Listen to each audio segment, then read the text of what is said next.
I am super excited to share my Spa Granada inflatable hot tub. It holds 6 to 8 people. It's just under 8 feet, so it's quite large, 29 inches high. It comes with a repair kit, so that's an extra bonus. This is the control panel. It not only controls the air jets, but it is also a pump. It inflates and deflates, and both attachments are at the end of this hose, and it inflates really fast. Back to the control panel, this is where you turn it off and on. It has a timer function if needed. You will control the massage intensity and the heat, how hot you want it. It goes up to 104 degrees, and you can control all of this while sitting in the hot tub.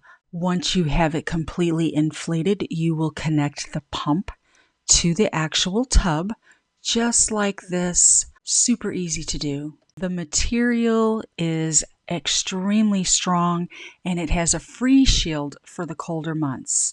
Right here is where you're going to connect the filter. It does come with a cartridge. You basically just put it all back together, screw it in nice and tight, and you will turn that in right into place on the bottom. Next up is the Chem Connect. I put in 1-inch chlorine tablets. Once it's installed, you can control how much chlorine goes into your tub. This is part of the hot tub cover, which keeps it insulated and the heat inside. Once you have that blown up, you will tuck it into the actual reinforced cover, and it stays down and secure with these clips. It holds 350 gallons of water. Once you turn on the jets, there's 190 of them. They come from a ring at the bottom of the pool that blows out some serious bubbles. Plenty of room, I can float, but this sound is my favorite.